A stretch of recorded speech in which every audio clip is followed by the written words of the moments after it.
નમસ્કાર મિત્રો, સ્વાગત કરું છું આપ સર્વ કોઈ મિત્રોનું ગવર્મેન્ટ જોબ ઇન્ફોના યુટ્યુબ પ્લેટફોર્મ પર। તો મિત્રો, આજના વિડીયોમાં આપણે પશુપાલન વિભાગની પશુઓ માટેની અગત્યની યોજના વિશે ચર્ચા કરીશું કે જે યોજનાનું નામ છે ખાણદાણ સહાય યોજના। મિત્રો, આ જે ખાણદાણ સહાય યોજના છે તે યોજના અંતર્ગત ગાય અને ભેંસ જેવા પશુઓને ખાણની સહાય આપવામાં આવે છે। તો મિત્રો, આ યોજનાનો લાભ છે તે કોને કોને મળવાપાત્ર થશે, યોજનાનો લાભ મેળવવા માટે અરજી કઈ જગ્યાએ કરવાની રહેશે, અરજી ફોર્મ કઈ તારીખથી કઈ તારીખ સુધીમાં ભરી દેવાના રહેશે, તો આ તમામ પ્રકારની માહિતી આ એક જ વિડીયોમાં મેળવીશું। પરંતુ મિત્રો, તે પહેલા વિડીયો ગમે તો લાઇક અને શેર કરી દેજો, ચેનલમાં નવા હોય તો ચેનલ સબસ્ક્રાઇબ કરી દેજો। તો ચાલો મિત્રો, વિડીયોની શરૂઆત કરીએ। મિત્રો, આ જે ખાણદાણ સહાય યોજના છે તે યોજના ગુજરાત સરકારનું જે પશુપાલન વિભાગ છે તેમના તરફથી અમલમાં મૂકવામાં આવેલી છે। તો સૌથી પહેલા આપણે ચર્ચા કરીશું કે આ યોજનાનો લાભ કોને કોને મળવાપાત્ર થશે। તો મિત્રો, આ યોજનાનો લાભ છે તે ગુજરાત રાજ્યના તમામ પશુપાલકોને મળવાપાત્ર થશે। પછી તે કોઈ પણ મિત્રો SC/ST કેટેગરીના ઉમેદવાર હોય, OBC, EWS કે જનરલ કેટેગરીના ઉમેદવાર હોય તે તમામ પશુપાલકોને આ યોજનાનો લાભ છે તે મેળવી શકશે અને તમામ પશુપાલકોને યોજના અંતર્ગત એક સરખી જ સહાય આપવામાં આવશે। પરંતુ મિત્રો, અહીં ગાભણ પશુઓ છે તેમના માટે એક અલગ યોજના છે। તે સિવાય મિત્રો વિયાણ બાદ એટલે કે મિત્રો દુધાળા પશુઓ છે તેમના માટે એક અલગ યોજના છે। તો મિત્રો, સૌથી પહેલા આપણે ચર્ચા કરીશું ગાભણ પશુઓને કેટલી સહાય મળવાપાત્ર થશે। તો મિત્રો, અહીં ગાય અને ભેંસ જેવા ગાભણ પશુઓ છે તો તેઓને આ યોજના અંતર્ગત ખાણની સહાય આપવામાં આવે છે। લાભાર્થી દીઠ 150 કિલોગ્રામની ખાણની સહાય મળવાપાત્ર થતી હોય છે। તે સિવાય મિત્રો ગાય અને ભેંસ જેવા પશુઓ છે તેઓએ વિયાણ બાદ પણ આ ખાણદાણની સહાય મળવાપાત્ર થતી હોય છે। તેઓ પશુએ વિયાણ બાદ 150 કિલોગ્રામની ખાણની સહાય આપવામાં આવે છે।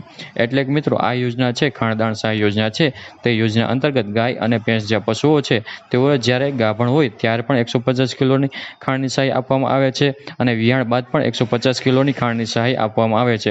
આમ ટોટલ કુલ 300 કિલોગ્રામની ખાણની સહાય આપવામાં આવે છે। ચર્ચા કરી મિત્રો અરજી ફોર્મ વિશે કે તમામ પશુપાલકોએ આ યોજનાનો લાભ મેળવવો હોય તો તમારે ઓનલાઈન અરજી ફોર્મ કઈ જગ્યાએ ભરવાનું રહેશે, તો કે જે આઈ ખેડૂતનું પોર્ટલ છે જે iKhedoot.gujarat.gov.in પર જઈને ઓનલાઈન અરજી ફોર્મ ભરી દેવાનું રહેશે।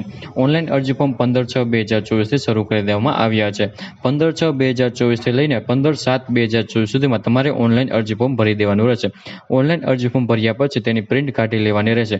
મિત્રો, તમારા જિલ્લામાં આવેલી પશુપાલન વિભાગ કચેરી છે ત્યાં તમારે તમામ ડોક્યુમેન્ટ સાથે અરજી ફોર્મને સબમિટ કરવાનું રહેશે અને આ અરજી ફોર્મ 7 દિવસમાં તમારે ત્યાં જમા કરાવવાનું રહેશે। મિત્રો, આ યોજનાનો લાભ છે તે દર વર્ષે એક વખત જ મેળવી શકે છે પશુપાલક અને મિત્રો પશુપાલક દીઠ એટલે કે એક કુટુંબ દીઠ એક પશુ દીઠ જ આ યોજનાનો લાભ છે તે મળવાપાત્ર થતો હોય છે। અને મિત્રો, રાજ્ય સરકાર દ્વારા જે નિયત થયેલ ખાણદાણ ભાવ છે તો તે જિલ્લા દૂધ ઉત્પાદન સહકારી સંઘ છે તો તેના દ્વારા ખાણદાણનું વિતરણ કરવામાં આવશે।